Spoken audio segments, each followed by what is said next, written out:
Hello everyone, welcome to my channel online GS by Diwakar. यहाँ पे देखिए हम लोगों ने फर्स्ट पार्ट कर देख लिया था और वो टोटल आपका 35 प्रश्नों का हम लोगों ने इसमें देखा था। अभी इसमें हम लोग क्या करेंगे कि 35 से आगे यानी टोटल 70 प्रश्न देख लेंगे। 35 प्रश्न में आपने देखा था कि विश्व की प्रथम नगरीय बस्ती जो है वो आपका लंदन है। हालांकि पीजीटी का जो एग्ज़ाम हुआ था उसमें आपका पूछा गया था कि विश्व की प्रथम नगरीय बस्ती का जो साक्ष्य प्राप्त होता है वो कहाँ पे होता है। तो उसमें विकल्प में आपका मेसोपोटामिया हड़प्पा दोनों दिया था। तो हड़प्पा जो है ये एनसीईआरटी 6 क्लास में आप देखेंगे तो प्रथम नगरीय बस्ती जो है हड़प्पा को बोला गया था। लेकिन मेसोपोटामिया ये आपका आर सी तिवारी सर की आप किताब देखेंगे तो वहाँ पे मेसोपोटामिया में 4 सभ्यताएं विकसित हुई थी, जिसमें से एक जो है उसमें मानी गई थी वो प्रथम नगरीय सभ्यता थी, जो विश्व की प्रथम नगरीय सभ्यता थी। ठीक, तो यहाँ पे फिलहाल विकल्प के अनुसार जैसा विकल्प आपको दे और प्रश्न की प्रकृति को ध्यान में रखते हुए आपको आंसर लगाने हैं। यहाँ पे पूछा बस्ती है, जबकि उसमें क्या पूछा गया था, उसका साक्ष्य था या साक्ष्य प्राप्त होता है। ठीक, तो इस तरह के जो प्रश्न आते हैं उसको आप देखिएगा। चलिए आगे आज का जो सेशन है उसमें 36वें प्रश्न से हम लोग स्टार्ट करते हैं। दूसरी एक महत्वपूर्ण बात ये कि जो यहाँ पे टेस्ट आप लोगों को दिए जा रहे हैं आप किसी और को शेयर नहीं कर सकते, क्योंकि जिस ग्रुप में आपको जोड़ा गया है उस ग्रुप से आपका ये चेक कर लिया जाएगा कि आपने किसको शेयर किया है, तो आपको बिना इन्फॉर्म किए आपको रिमूव कर दिया जाएगा। ठीक, तो फिलहाल कोशिश यही करिए कि यदि आप जुड़े हैं तो आप अकेले ही जुड़िए, तो इसके बेनिफिट आपको काफ़ी मिलेगा। अभी टेलीग्राम पे आपको फर्स्ट पेपर की भी मटेरियल अवेलेबल करा दिए जाएंगे, उस पर टेस्ट वगैरह आपका हो जाएगा। तो यानी कि जो भी यहाँ पे यदि आप जुड़े हैं तो आपको फ़ायदा निश्चित तौर पे होगा ही। तो यहाँ पे देखिए हम लोग बात कर रहे थे कि 36 नंबर में सत्य कथन कौन सा। बांग्लादेश की लगभग 80% से अधिक जनसंख्या गंगा ब्रह्मपुत्र डेल्टा में केंद्रित है। ठीक, तो यहाँ पे यदि हम लोग बात करें तो 80% से अधिक यानी लगभग 90% के आसपास बांग्लादेश की जो पॉपुलेशन है वो मैक्सिमम जो है ये आपका गंगा ब्रह्मपुत्र डेल्टा के आसपास या उसके डेल्टाई भागों में ही उनका संकेंद्रण देखा जाता है, तो ये आपका सही है। जापान की अधिकांश जनसंख्या 33 से लेकर 37 डिग्री उत्तरी अक्षांश की मध्य पाई जाती है, यानी 33 और 37 डिग्री उत्तरी अक्षांशों के मध्य पाई जाती है। तो इस आधार पे आपको क्या यहाँ पे याद रखना होगा कि जो आपका वर्ल्ड का मैप है उसमें आप कौन सा किस लोकेशन के अंतर्गत, एग्जैक्ट लोकेशन नहीं याद है फिर भी आप लगा सकते हैं कि ऑलमोस्ट इसके इतने बीच है, तो यानी कि ये पॉसिबल हो सकता है। तो ये राइट है कि जापान की जो मैक्सिमम पॉपुलेशन है वो इसी के आसपास होती है। जबकि यहाँ पे एशिया की यदि मैं बात कर लूँ तो एशिया की जो पॉपुलेशन का संकेंद्रण सर्वाधिक होता है वो 10 डिग्री से 40 डिग्री नॉर्थ लैटिट्यूड के बीच देखा गया है। जबकि यहाँ पे यूरोप की यदि बात करें तो यूरोप की जो मैक्सिमम पॉपुलेशन संकेंद्रित है वो 40 से लेकर 60 डिग्री अक्षांशों के बीच है। यहीं इंडोनेशिया की बात किया जाए तो इंडोनेशिया का लगभग 70% से अधिक जो पॉपुलेशन है वो आपका जावा द्वीप पे ही निवास करती है। तो आपसे प्रश्न ये भी पूछा जा सकता है कि विश्व का सर्वाधिक पॉपुलेशन वाला द्वीप कौन सा है, तो आपका जावा द्वीप है, आप आँख मूंद के लगाएंगे। ठीक, उसके बाद यहाँ पे जो हम लोग बात करें यूएसए की बात कर ले। यूएसए और कनाडा की लगभग 85% जो पॉपुलेशन है ये 100 डिग्री पश्चिमी देशांतर रेखा के पूर्वी भाग में पाई जाती है। ये प्रश्न आपसे पूछा गया है। ठीक, आप देखिएगा तो ये आपसे यहाँ पे प्रश्न ये पूछे गए हैं। चलिए, तो यहाँ पे दोनों विकल्प आपके सही है, तो विकल्प आपका यहाँ पे कौन सा राइट हो जाएगा, सी हो जाएगा। नेक्स्ट आंसर देखिए, क्वेश्चन हम लोग देखते हैं कि सही सुमेलित करना है आपको न्यूनतम प्रयास मॉडल, अंतराली अवसर मॉडल, गुरुत्व मॉडल और प्रवास का जो पुश और पुल थ्योरी है। ठीक, तो प्रवास का जो पुश और पुल थ्योरी है या मॉडल है वो ली ने दिया है। अंतराली अवसर मॉडल जो है स्टॉफर का है। ठीक, गुरुत्व मॉडल रायली का है और न्यूनतम प्रयास मॉडल जी के जिप का है।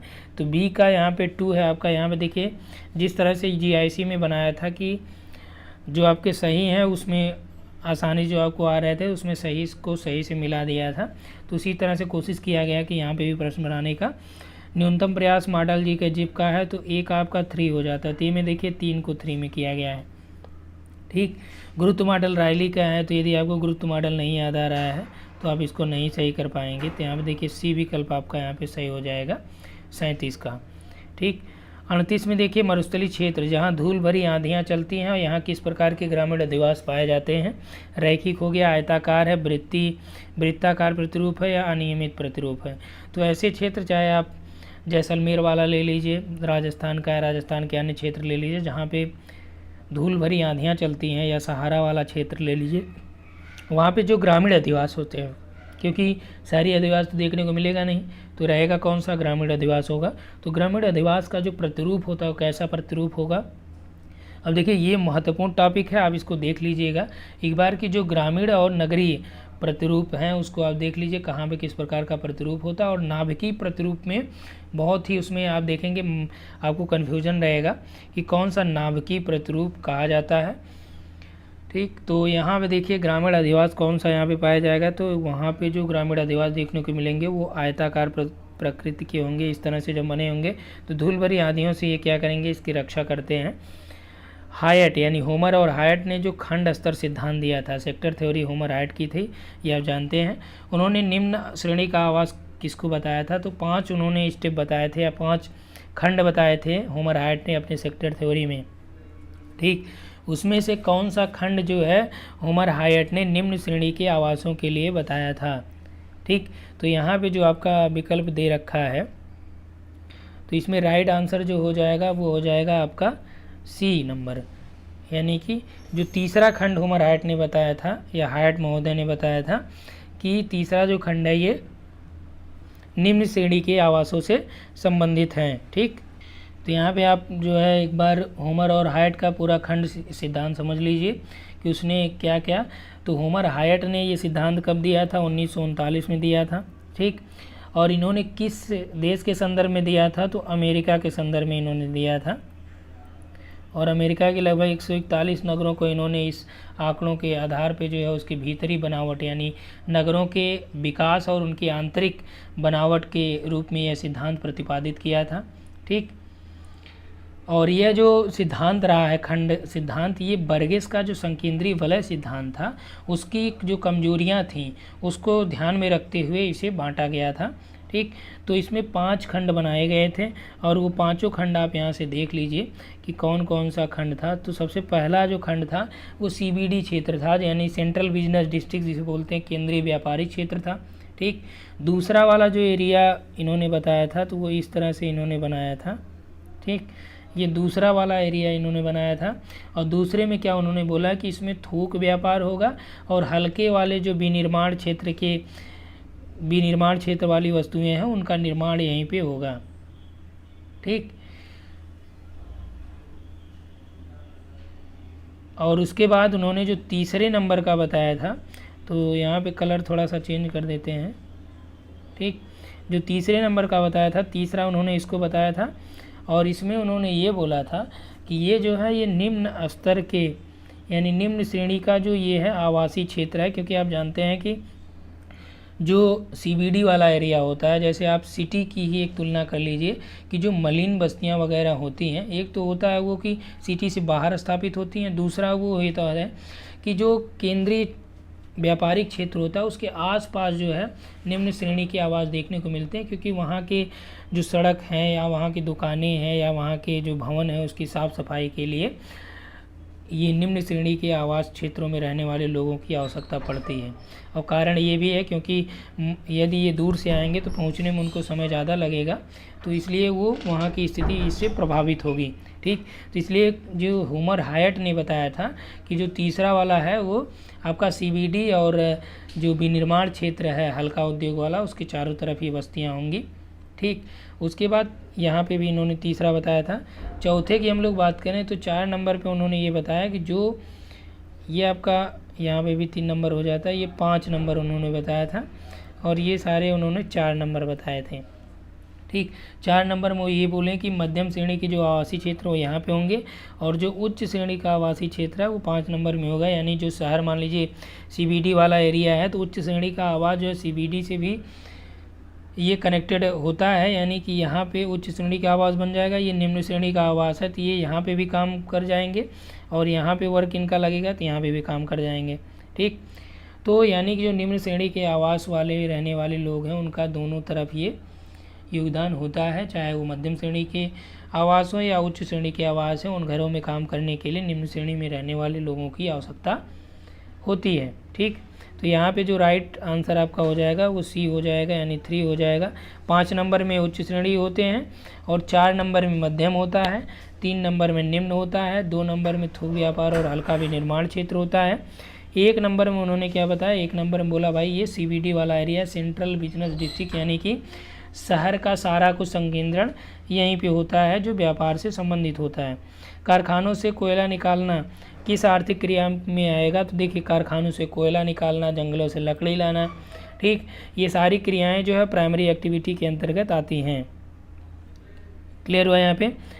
उसके बाद देखिए यहाँ पे दिया है कि सुमेलित नहीं है कौन सा, तो कृषि व संबंधित क्षेत्र के जो वर्कर होते हैं इन्हें रेड कॉलर वर्कर बोला जाता है, ठीक, ये राइट है आपका। उद्योगों के जो वर्कर हैं उन्हें क्या बोला जाता है, उन्हें ब्लू कॉलर वर्कर बोला जाता है, ये भी यहाँ पे सही है आपका, ब्लू कॉलर बोला जाता है। सेवा क्षेत्र के, यानी कि देखिए यहाँ से आप क्या करें कि यहाँ से मैं ये भी कर सकता था कि प्राइमरी वर्कर, तो प्राथमिक क्रिया में जो काम कर रहे हैं वो कौन हो गए, रेड कॉलर हो गए। सेकेंडरी में जो काम कर रहे हैं वो आपके ब्लू कॉलर हो गए, या उद्योग वाला जो संबंध है वो सेकेंडरी से है। सेवा क्षेत्र का संबंध किससे है, टर्शियरी से है, यानी कि आपका तृतीयक जो क्षेत्र है वो आपका सेवा क्षेत्र से है। इसमें जो काम करने वाले लोग हैं उन्हें क्या बोला जाता है, उन्हें गुलाबी कॉलर वर्कर बोला जाता है, ठीक। उसके बाद देखिए जो चतुर्थ सेवा वाले हैं इन्हें, यानी कि जो आपके रिसर्चर हो गए या फिर जो साइंटिस्ट वगैरह हैं, ठीक, उन सभी को जो है चतुर्थ में शामिल करते हैं, यानी कि क्वाटनरी में शामिल करते हैं। क्वाटनरी में आप देखते हैं इन्हें बोला जाता है वाइट कॉलर वर्कर, यानी सफ़ेद पोश बोला जाता है, या जो IS वगैरह है ये सारे इसमें शामिल हो जाते हैं। तो जो चतुर्थ सेवा से संलग्न व्यक्ति हैं उन्हें वाइट कॉलर वर्कर बोला जाता है, जबकि यहाँ पे क्या लिखा है, सुनहरा यानी गोल्डन कॉलर वर्कर, ये पंचम वाले होते हैं। तो यहाँ देखिए सुमेलित नहीं है, तो ये आपका फोर्थ वाला है, राइट, ठीक। 42 में देखिए अधिक वर्षा वाले भागों में रेल मार्गों के निर्माण में कठिनाई होती है, बात सही है, क्योंकि जो अधिक वर्षा वाले क्षेत्र होते हैं वहाँ पे वो एरिया क्या होता है, वो भूमि जो है दलदली होती है, दलदली होने की वजह से वहाँ पे रेल की पटरियाँ बिछाई ना जा सकती, ठीक, इसीलिए वहाँ पे रेल मार्गों का निर्माण उतना नहीं हुआ। आप देखते हैं कच्छ का रन हो गया, जिसको आप एग्जाम्पल के तौर पे ले सकते हैं। तो इसमें कथन और कारण दोनों सही हैं और ये एक दूसरे की सही व्याख्या भी यहाँ पे कर रहे हैं, ठीक। 43 नंबर देखिए फसल प्रतिरूप पर कीमत में परिवर्तन का प्रभाव पड़ता है, क्यों। अब एग्जाम्पल आप समझिए, फसल प्रतिरूप का तात्पर्य यहाँ से ये लिया गया, मान लीजिए कोई एक फसल जो है उसको इस एरिया में यानी कि बोया गया और इसकी कीमत जो है बहुत ज़्यादा बढ़ गई, ठीक, यानी डिमांड जब बहुत ज़्यादा बढ़ गई, तो किसान क्या करेगा, इस समय इसको इस एरिया के बजाय यहाँ पे बो देगा, तो फसल प्रतिरूप क्या हुआ, प्रभावित हुआ, परिवर्तित हुआ, ठीक, क्योंकि उसको अधिक लाभ की, जाहिर सी बात है सब कोई चाहता है कि हमको ज़्यादा फ़ायदा मिले, ठीक। तो यहाँ पे किसान को आप पूंजीपति मत समझिएगा, क्योंकि पूंजीपति मैक्सिमम लाभ पे ही काम करते हैं, जहाँ उनको अधिकतम लाभ नहीं हुआ वो काम नहीं करेंगे। लेकिन एक किसान जो है अधिकतम लाभ पे नहीं बल्कि वो लाभ प्राप्त करने की उम्मीद रखता है, क्योंकि यदि मान के चलें कि वो गेहूँ बोया या आलू की खेती कर रहा है, तो मान लीजिए गेहूँ की डिमांड बढ़ गई, तो ऐसा नहीं कि वो गेहूँ या आलू इसको नहीं बोएगा, तो वो बोएगा दोनों, लेकिन थोड़ी सी मात्रा इसको इसमें बढ़ा देगा गेहूँ की। हालांकि दोनों की फसल का जो टर्म होता है वो अलग अलग होता है, तो थोड़ा सा ये वेरिएशन होता है इन दोनों में। लेकिन यदि आप आलू की बुआई पहले करेंगे तो आलू के खेत में आप गेहूँ की बुआई कर सकते हैं। यदि आप ग्रामीण पृष्ठभूमि से हैं तो आसानी से आप इस चीज़ को समझ सकते हैं कि जब आलू की खुदाई हो जाती है उसके बाद आप देखते हैं कि नवंबर दिसंबर, मान लीजिए दिसंबर के आसपास जो है, फिर इसमें जो है दिसंबर या जनवरी तक मान लीजिए खुदाई होती है, तो दिसंबर या जनवरी में भी गेहूं की बुआई इसमें कर दी जाती है जो आलू के खेत होते हैं, क्योंकि ये देखा जाता है कि ये अक्सर पड़ती न रहे, ठीक। तो कथन एक तो आपका राइट हो जाता है। दूसरा देखिए कीमतों में परिवर्तन का प्रतिरूप फसल प्रतिरूप के क्षेत्र में परिवर्तन लाता है, तो ये ऊपर वाला हर चीज़ यहाँ पे हो गया कि कीमतों में जब परिवर्तन हो जाएगा तो कीमतों में परिवर्तन के फलस्वरूप जो है जो फसल प्रतिरूप है उसके क्षेत्र में भी परिवर्तन हो जाता है। इसलिए कहा जा सकता है कि फसल प्रतिरूप पर कीमत में परिवर्तन का प्रभाव पड़ता है, ठीक। तो इस आधार पे ये कहा जा सकता है, इसलिए दोनों यहाँ पे सही हैं और दोनों एक दूसरे की सही व्याख्या भी कर रहे हैं। तो विकल्प कौन सा हो जाएगा, ए राइट हो जाएगा। अगला प्रश्न यहाँ पे देखिए दिया है कि कथन दिया है जमशेदपुर, बोकारो, दुर्गापुर के इस्पात उद्योगों के कारखाने कोयला क्षेत्र के समीप हैं। तो आप जानते हैं कि दुर्गापुर हो गया, बोकारो हो गया, जमशेदपुर यहाँ पे झरिया वगैरह से या रानीगंज से, यहाँ पे दुर्गापुर वाले में रानीगंज से जो है कोयला यहाँ पे उपलब्ध कराए जाते हैं। तो जाहिर सी बात है कि ये जमशेदपुर, बोकारो, दुर्गापुर ये सभी इस्पात संयंत्र कहाँ पे हैं, ये कोयले के समीप हैं, ठीक। कारण दे रहा है कि अधिकांश औद्योगिक प्रदेश को शक्ति के साधन की आवश्यकता होती है। जाहिर सी बात है कि जो औद्योगिक प्रदेश होते हैं या जो उद्योग होते हैं उनको चलाने के लिए विद्युत की आवश्यकता होती है। तो विद्युत के रूप में चाहे आप कोयला ले जाइए या फिर आप जल विद्युत को ले जाइए, ठीक। तो लेकिन वर्तमान में देखा जाए तो मैक्सिमम जो विद्युत उत्पादन हो रहा है वो कोयले से हो रहा है। लगभग 60% के आसपास जो तापीय शक्ति संयंत्र जो बने हैं उसमें कोयले का ही उत्पादन या कोयले का ही उपयोग हो रहा है विद्युत उत्पादन के लिए, ठीक। तो इस आधार पे हम लोग यहाँ पे कह सकते हैं कि अधिकांश जो औद्योगिक प्रदेश हैं उनको शक्ति के साधन की आवश्यकता पड़ती है और वो कोयले से उपलब्ध हो पाता है। इसीलिए जो कारखाने हैं जमशेदपुर, बोकारो, दुर्गापुर, ज़्यादातर ये कारखाने कोयले क्षेत्र के समीप ही स्थापित किए जाते हैं, ठीक। तो इसमें भी आपका विकल्प कौन सा हो जाएगा? ए राइट हो जाएगा। अगला देखिए सीमांत अवस्थिति विचार। सीमांत अवस्थिति विचारधारा को स्मिथ ने किस पुस्तक में वर्णित किया है? तो मार्जिनल जो लोकेशन ये थ्योरी इनकी इन्होंने दिया था, सीमांत लोकेशन जो विचारधारा है स्मिथ की, ठीक। ये किस पुस्तक में दी गई है? तो ये इंडस्ट्रियल लोकेशन है, लोकेशन एनालिसिस है, लोकेशन ऑफ इंडस्ट्री है, या सभी? आपका ये वर्क है कि आप इसको सर्च करिएगा, location analysis, location of industry. इसको हमारा नेक्स्ट जो टेस्ट होगा उसके वीडियो में एक्सप्लेन कर देंगे। तो यहाँ पे देखिए स्मिथ की जो बुक है उसका नाम है इंडस्ट्रियल लोकेशन, इसको आप याद रखिएगा, ठीक। अगला देखिए अल्फा सूचकांक का परास कितना होता है? ये जैसे जब आप ट्रांसपोर्टेशन ज्योग्राफी पढ़ेंगे तो ये आपके पेपर में पूछा भी गया है। अल्फा इंडेक्स और बीटा इंडेक्स है, ठीक। तो उसको हमने यहाँ पे जो आपका NNI वाला वीडियो था आप लोगों को भेजा है, तो उसको आप देख लीजिएगा NNI वाला वीडियो, उसमें इन चीज़ों को एक्सप्लेन भी किया गया है। इस आधार पे जो प्रश्न आए हैं उसको भी एक्सप्लेन मैंने किया है वहाँ पे, ठीक। तो अल्फा सूचकांक का जो परास होता है वो 0 से लेके 1 के बीच पाया जाता है, ठीक। थ्योरी जब आप पढ़े होंगे तो वहाँ पे आप देख पाएंगे कि 0 से 1 के बीच जो है अल्फा सूचकांक का परास जो है पाया जाता है इनके बीच, ठीक। यानी रेंज जो अल्फा सूचकांक का क्या होता है वो 0 से 1 के बीच होता है, ठीक। तो ए राइट हो गया। अगला देखिए कौन सा सुमेलित नहीं है? केंद्रीय परिसर सिद्धांत जिसे कोर पेरीफेरी मॉडल भी कहते हैं, किसका है? फ्रीडमैन का, राइट है, ठीक। कोर पेरीफेरी मॉडल इंग्लिश में भी आपको मिल जाएगा। तो उसके बाद देखिए संचयी परिणामी सिद्धांत, तो गुरनार मिडाल ने जो है संचयी परिणामी सिद्धांत को दिया है। ध्रुवीकरण या टपकन जो सिद्धांत है इसमें दिया है कि ये स्टुअर्ट का है और गुरुत्व मॉडल रायली का है। तो गुरुत्व मॉडल जो है ये रायली का है, ठीक। तो इसमें जो आपका सही विकल्प हो जाएगा वो हो जाएगा सुमेलित नहीं, ध्रुवीकरण या टपकन का सिद्धांत। इसे दिया है स्टुअर्ट ने, भाई नहीं बल्कि किसने दिया है? ये हर्षमैन ने ये सिद्धांत दिया था। इसमें उनका ये मानना था कि व्यापार और धनी लोग इनके ऊपर जो लगाए गए कर हैं वो घटाने से अल्पावधि में व्यापार में निवेश को बढ़ावा मिलता है, जिससे समाज को दीर्घावधि में लाभ मिलता है। यानी कि जो ध्रुवीकरण या टपकन का सिद्धांत हर्षमैन ने दिया उसमें उन्होंने ये बोला कि जो धनी लोग हैं उनके ऊपर यदि जो कर लगाया गया वो घटा दिया जाए तो कम समय के लिए यदि घटा दिया जाए तो कम समय के लिए घटाने से ही जो इन्वेस्टमेंट होगा उसमें बढ़ोतरी देखी जाएगी, और इन्वेस्टमेंट जब बढ़ेगा जाहिर सी बात है समाज के अधिक लोगों को उसका प्रॉफिट मिलेगा। प्लस इसका ये मानना, इन्होंने ये भी माना कि यदि जो अर्थव्यवस्था है उसके द्वितीय सेक्टर में या तृतीय सेक्टर में बढ़ोतरी कर दी जाए या उसको विकसित कर दिया जाए तो इसका प्रभाव प्रथम सेक्टर पे भी पड़ेगा। तो इसे ही टपकन या छनन का सिद्धांत भी कहा गया, ठीक। तो यहाँ पे आपका ध्रुवीकरण या टपकन का सिद्धांत जो है सी वाला राइट हो जाता है, स्टुअर्ट का नहीं बल्कि हर्षमैन का है। अगला देखिए विकास ध्रुव सिद्धांत के में संशोधन किसने किया? स्टुअर्ट ने, फ्रीडमैन ने, बॉर्डविले ने, इनमें से कोई नहीं। तो विकास ध्रुव सिद्धांत में जो पिराक्स ने दिया था इसमें संशोधन जो है बॉर्डविले ने किया था। अगला देखिए आगत निर्गत विश्लेषण किसने दिया था? तो ये देखिए आपका एग्रीकल्चर ज्योग्राफी से रिलेटेड भी प्रश्न ये हो जाता है। क्रिस्टोफर है, लियोन्टिफ है, लुइस है, चोर्ले हैं।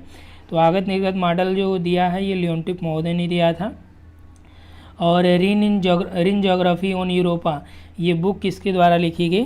तो ये इसमें दिया गटेयर, होमेयर, बुआक या लेजर। तो ये जो बुक लिखी गई है ये लिखा है होमेयर के द्वारा, यानी होमेयर ने लिखा है। और हटन ने, ठीक, J.H. हटन ने भारत की जो समस्त प्रजातियां थी उनमें सबसे प्राचीन किसको बताया था? ऑस्ट्रेलाइड, निग्रिटो, अल्पाइन या मंगोलाइड, ठीक। तो सबसे प्राचीन जो प्रजातियां हैं भारत की वो है निग्रिटो, ठीक। और ये विश्व के स्तर पे भी वही निग्रिटो ही है, निग्रिटो सबसे पहले ही मानी जाती है। कल्चरल लैंडस्केप या सांस्कृतिक दृष्टिभूमि की अवधारणा का संवर्धन किसने किया? हार्टसोन है, सावर है, बुटिमर है, स्टाम्प है। तो राइट आंसर यहाँ पे क्या हो जाएगा? ये कार्ल सावर महोदय हैं, ठीक। और जब भी आपको कल्चरल लैंडस्केप की बात करें, आप आंख मूंद के क्या लगाएंगे? कार्ल सावर लगाएंगे, ठीक। अगला देखिए, सांस्कृतिक सजातीयता द्वारा चित्रित सन्निहित भौगोलिक क्षेत्र को किस रूप में परिभाषित किया जाता है? तो सांस्कृतिक सजातीयता द्वारा चित्रित जो सन्निहित भौगोलिक क्षेत्र है उसे क्या बोला जाएगा? उसे बोला जाता है, यहाँ देखिए 53 में जो विकल्प दिया गया, जनसंख्या प्रदेश है, भौगोलिक प्रदेश है, सांस्कृतिक परिमंडल है, बस्ती जोन है। तो उसे क्या बोला जाता है? सांस्कृतिक परिमंडल बोला जाता है। निर्वाचन भूगोल का जनक किसे बोला जाता है? ये देखिए आपका जीडीसी में भी प्रश्न यहाँ से पूछे गए थे, ठीक। तो आपके लिए जो हायर का एग्ज़ाम आप लोग देने जा रहे हैं उसमें देखिए जीडीसी का पेपर निश्चित तौर पे सॉल्व कर लीजिएगा। और जो अदर स्टेट के एग्ज़ाम हो रहे हैं, जैसे एमपी का हो रहा है, राजस्थान का आज है पेपर, ठीक। और आपका जो छत्तीसगढ़ का हुआ है, उत्तराखंड का असिस्टेंट प्रोफेसर हुआ है, तो सारे जो एग्ज़ाम हुए हैं उसके पेपर आप ज़रूर सॉल्व कर लीजिए, क्योंकि वहाँ से आपका हूबहू प्रश्न मिल जाएगा। प्लस आप यूजीसी नेट का प्रीवियस ईयर निश्चित तौर पे सॉल्व करिए, क्योंकि यहाँ से कई प्रश्न आपका डायरेक्ट उठाए गए हैं, न केवल हायर में बल्कि आप देखेंगे पीजीटी में अब की बार पूछा गया है, जीआईसी में कई प्रश्न यहाँ से उठाए गए, हायर से भी जीआईसी में प्रश्न लिए गए थे। तो इसलिए जीआईसी का जो प्रीवियस ईयर है वो हायर के लिए महत्वपूर्ण है, उसको भी आप लोग देख लीजिएगा, ठीक। तो निर्वाचन भूगोल का जनक जो है ये सिगफ्रिड को बोला जाता है। मैकिंडर ने यूरेशिया के बाहर स्थित महाद्वीपों एवं द्वीपों की पेटी को क्या बोला था? तो ये देखिए आपका पॉलिटिकल ज्योग्राफी से प्रश्न हम लोग कर रहे हैं। तो मैकिंडर ने उसे बाहरी अर्ध चंद्र क्षेत्र बोला था, ठीक। और यहाँ पर दिया है कि सुमेलित नहीं है, तो पोलर जियोपॉलिटिक्स, ये पावेल ने दिया, सही है। वर्ल्ड पॉलिटिकल ज्योग्राफी, इसमें देखिए राइट और राइट इसमें दिया गया, सुमेलित नहीं है, तो ये सुमेलित नहीं बल्कि इसे किसने दिया है? पर्सी महोदय ने दिया था, ठीक। और इसको हमने आप लोगों को जो की बताई थी तो उसमें ये रॉन्ग हो गया था। तो देखिए जो 70 प्रश्न इसमें बनाए जाते हैं तो मानवीय भूल की संभावना रहती है, यदि प्रश्नों का स्तर अच्छा रखा जाएगा तो। यदि आसान प्रश्न आप लोगों को दिए जाएंगे तो उसमें कोई दिक्कत नहीं है कि उसमें गलतियां तो निश्चित तौर पे नहीं होनी है, ठीक। लेकिन जब प्रश्नों का स्तर थोड़ा सा बढ़ाया जाता है तो उसमें कहीं कहीं मानवीय भूल की संभावना होती है, तो इसलिए आप लोगों को परेशान होने की आवश्यकता नहीं है। किसी भी प्रश्न पे आपको कहीं कोई भी कन्फ्यूजन लगे, एक बार आप उसको चेक कर लीजिए, चेक करने के बाद मुझे पर्सनली आप लोग भेजिए। पर्सनली भेजने से फ़ायदा ये रहता है, जैसे मान लीजिए वो प्रश्न गलत नहीं है या सही है, आपने मान लीजिए देख लिया कोई कन्फ्यूजन हुआ आपको, तो वो आपको पर्सनली क्लियर कर दिया जाएगा। और ग्रुप में इशू ये होता है कि आप लोग बिना वो देखे ही सारे प्रश्न को बता देते हैं, ये वाला एक बार देख लीजिए, ये वाला देख लीजिएगा, तो इससे क्या होता है कि कन्फ्यूजन काफ़ी क्रिएट होते हैं। तो सबसे ज़्यादा ज़रूरी ये पहले आप लोग किताबों से चेक कर लीजिए। और बुक में बता देता हूँ कि इन किताबों से ज़्यादातर प्रश्न बनाए गए हैं, तो आप उन किताबों को भी फोकस कर लीजिए। नहीं मिल रहा है तब आप मुझे पर्सनली भेजेंगे तो मैं रीचेक करके उसको आपको क्लियर कर दूँगा, ठीक। तो इसमें देखिए बी वाला, बी जो है पर्सी ने दिया, the geography of state policies, geography of state policies इसमें दे रखा है। तो ये जो बुक है ये प्रेस्कॉट ने लिखा है, हार्टसोन नहीं बल्कि प्रेस्कॉट ने लिखा है। और ये सारी किताबें किससे रिलेटेड हैं? पॉलिटिकल ज्योग्राफी से हैं, तो इसलिए आप इसको याद रखिएगा। ज्योग्राफी ऑफ पीस स्पाइकमैन की आप लोग जानते हैं। तो इसमें जो सुमेलित नहीं है, बी और सी ये दोनों सुमेलित नहीं है। वर्ल्ड पॉलिटिकल ज्योग्राफी जो है पर्सी ने दिया है, the geography of state policies ये प्रेस्कॉट ने दिया है, ठीक। तो बी और सी इसमें राइट हो जाते हैं। बहुपति और बहुपत्नी, यानी कि पतियों की संख्या ज़्यादा और पत्नियों की संख्या ज़्यादा, पति और पत्नी दोनों की संख्या सर्वाधिक, यानी कि बहुपति और बहुपत्नी विवाह कहाँ पे प्रचलित हैं? तो भील है, टूडा है, संथाल है और मारिया है। तो किस प्रकार की जनजाति में ये देखा जाता है? तो टूडा जनजाति में बहुपति और बहुपत्नी विवाह प्रचलित है, ठीक। 58 में देखिए सेवेसी की जो घटना है ये कहाँ पे और किस वर्ष हुई है जिसमें पशुओं की सर्वाधिक मृत्यु हुई है? अब यहाँ से देखिए कई प्रश्न आपके क्लियर हो जाएंगे। एक तो ये कि सेवेसी घटना आखिर है क्या, तो ये किससे संबंधित है? पशुओं की मृत्यु से संबंधित। यहाँ पे सर्वाधिक पशुओं की मृत्यु हुई थी। और ये सेवेसी है क्या, कहाँ पे है? ये एक प्लेस है इटली में, ठीक। और ये घटना जो है कब हुई थी? तो यहाँ से कई चीज़ें आपका क्लियर हो जाएगा। तो इसमें देखिए फ्रांस है, इटली है, इटली 2 विकल्प दे रखा है, तो सेवेसी जो है ये इटली में पड़ता है। देखिए यहाँ से विकल्प आपको देखना है घटना कब हुई है, तो ये 1976 में हुई है, इटली में ये सेवेसी की घटना हुई थी। ठीक, तो ये प्रश्न आपको ये बहुत अलग रखा गया और 1-2 प्रश्न आपको ऐसे बनाए गए हैं जो आपने कभी सुना नहीं होगा। ठीक, जैसे लव कैनाल, इसके बारे में भी आप नहीं जानते होंगे कि एक पुराने जहरीले गोदाम में रिसाव होता है और उसकी घटना से संबंधित है लव कैनाल। ठीक, ये कहाँ पे हुआ था या कहाँ से संबंधित है? कनाडा है, ब्रिटेन है, अमेरिका है और जापान है। ठीक, तो इसमें जो राइट आंसर हो जाएगा वो है अमेरिका के संबंधित है ये लव कैनाल की जो घटना है। ठीक, आगे देखिए जीपीएस प्रणाली के भाग होते हैं, तो ये देखिए आपका आरपीएससी में भी प्रश्न पूछा गया था और ये कई बार प्रश्न पूछे जाते हैं, क्योंकि जीपीएस में जो प्रश्न आपसे पूछेगा बहुत डीप जाके नहीं पूछता है, क्योंकि आप जो है ज्योग्राफी के स्टूडेंट हैं और आप जीपीएस के मैकेनिज्म के बारे में तो नहीं पढ़ेंगे। ठीक, इसलिए जो बेसिक प्रश्न इस पर बन सकते हैं उसी से आपसे प्रश्न पूछेगा, और ऐसा नहीं कि आपको जीपीएस के अंदर घुस के बहुत ज़्यादा डीप जाके प्रश्न पूछेगा, ऐसा कुछ नहीं है। तो जीपीएस प्रणाली के जो भाग होते हैं, अंतरिक्ष प्रभाग है, नियंत्रण प्रभाग है, उपयोगकर्ता प्रभाग है, तो इसमें जो राइट आंसर हो जाएगा 60 में, तो इसमें देखिए ये जीपीएस के 3 भाग होते ही हैं। ठीक, वो तीनों आपके अंतरिक्ष प्रभाग हैं, नियंत्रण है और उपयोगकर्ता है। ठीक, तो जीपीएस प्रणाली के यदि आपसे पूछा जाए जीपीएस प्रणाली के कितने भाग हैं, तो आप क्या लगाएंगे? 3 भाग हैं, जिसमें आंतरिक, नियंत्रण और उपयोगकर्ता, ये प्रभाग अलग अलग हैं। अगला प्रश्न देखिए कि स्थलाकृतिक अंशचित्रों के बहुशंकुक प्रक्षेप के स्थान पर अंतर्राष्ट्रीय प्रक्षेप को प्रयोग करने का सुझाव सर्वप्रथम किसने दिया? यानी जो स्थलाकृतिक अंशचित्र थे उनके लिए जो बहुशंकुक या पॉलीकोनिक प्रक्षेप था, इसके स्थान पे जो अंतर्राष्ट्रीय प्रक्षेप था उसको उपयोग करने का सुझाव सर्वप्रथम किसने दिया? टालमी है, मर्केटर हैं, पिंक है, इनमें से कोई नहीं। तो राइट आंसर इसका क्या हो जाएगा? इसमें पिंक महोदय ने इसके बारे में बात किया। थीमेटिक मानचित्र का प्रकार है, तो थीमेटिक मानचित्र कितने प्रकार का होता है? साधारण है, मिश्रित है, दोनों है, इनमें से कोई नहीं। तो थीमेटिक मानचित्र 2 ही प्रकार का होता है, साधारण थीमेटिक और मिश्रित थीमेटिक मानचित्र। ठीक, तो इसमें राइट विकल्प कौन सा हो जाएगा? सी हो जाएगा 62 में। ठीक, 63 देखिए, इसमें ये वाला जो प्रश्न है इसमें आप क्या करिए कि इसमें नहीं को हटा लीजिए, क्योंकि विकल्प आपके जो बनाए गए हैं वो नहीं के हिसाब से नहीं बनाए गए हैं। बृहत मापनी मानचित्र कौन सा है? तो कैडेस्ट्रल मानचित्र और धरातली मानचित्र, ये क्या होते हैं? ये बृहद मापनी पर आधारित मानचित्र हैं, जबकि एटलस और ग्लोब ये लघु मापनी मानचित्र वाले हैं। ठीक, तो यहाँ पे जो आपका दिया है कि बृहद मापनी मानचित्र नहीं है, तो नहीं में विकल्प नहीं दिया, बल्कि 1 और 2 जो हो जाएगा यहाँ पे, ये आपका हो जाएगा बृहद मापनी मानचित्र जो है कैडेस्ट्रल है, और धरातली मानचित्र ये बृहद मापनी मानचित्र हैं। ठीक, उसके बाद देखिए 64 में दिया है नोमोथेटिक जो उपागम है, ये किससे संबंधित है? अनुभवजन्य अध्ययन से, आगमनात्मक अध्ययन से, विधि निर्माण से, या फिर भावमूलक अध्ययन से।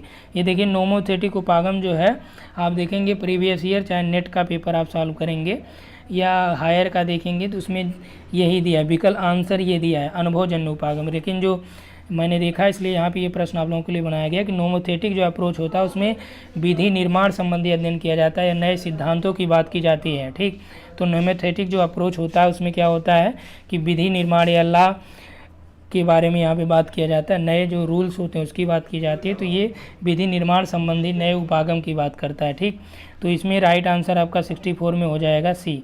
ठीक, उसके बाद नेक्स्ट हम लोग यहाँ पे देखते हैं, नेक्स्ट में दिया है कि निम्नलिखित कथनों पर विचार करना है कि केरल की में जो है पूर्व की ओर प्रवाहित होने वाली नदियाँ नहीं हैं। सेकंड नंबर दिया है कि मध्य प्रदेश में पश्चिम की ओर प्रवाहित होने वाली नदियाँ नहीं हैं। ठीक, तो यदि हम लोग बात करें तो केरल में पूर्व की ओर प्रवाहित होने वाली नदियाँ नहीं हैं, जो विकल्प यहाँ पे दे रहा है आपका। ठीक, तो इसमें देखिए केरल की ओर जो प्रवाहित होने वाली, पूर्व की ओर प्रवाहित होने वाली नदियाँ नहीं हैं, मध्य प्रदेश में पश्चिम की ओर प्रवाहित होने वाली नदियाँ नहीं हैं। तो केरल की जो पेन्नार नदी है वो आपका किधर जाता है? वो इधर आता है पश्चिमी की ओर। ठीक, जबकि यहाँ पे और अन्य नदियाँ हैं वो किधर जाती हैं? पूरब की ओर जाती हैं। जो छोटी छोटी नदियाँ हैं, सहायिकाएँ हैं, वो पूरब की ओर जाती हैं। तो यहाँ पे कह रहा है पूरब की ओर प्रवाहित नहीं होती, तो प्रवाहित होता है। मध्य प्रदेश में पश्चिम की ओर तो आप जानते हैं नर्मदा और तापी ही तो पश्चिम की ओर जाके ज्वार नदमुख बनाती हैं। ठीक, तो इस आधार पर ये दोनों विकल्प आपके यहाँ पर सही नहीं है।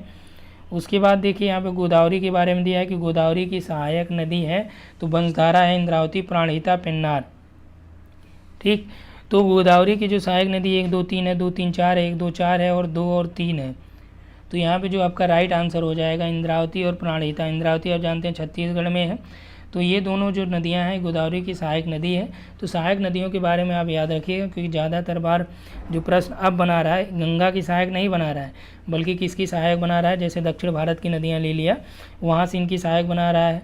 या फिर आपका उत्तर भारत जैसे जम्मू कश्मीर वगैरह की बात कर लें तो वहाँ पर सिंधु हो गया, सतलज हो गया, तो इनकी सहायक नदियों को पूछ ले रहा है। या पूर्वोत्तर में जैसे आपका ब्रह्मपुत्र की सहायक नदी पूछ रहा है, जबकि गंगा, यमुना, चंबल इन सबको न दे रहा है, क्योंकि ये ज़्यादातर बार प्रश्न पूछे गए और इजीली सब लोगों को याद भी रहते हैं। ठीक, उसके बाद देखिए यहाँ पे उत्तर से दक्षिण क्रम जो है ये पहाड़ियों का लगाना है।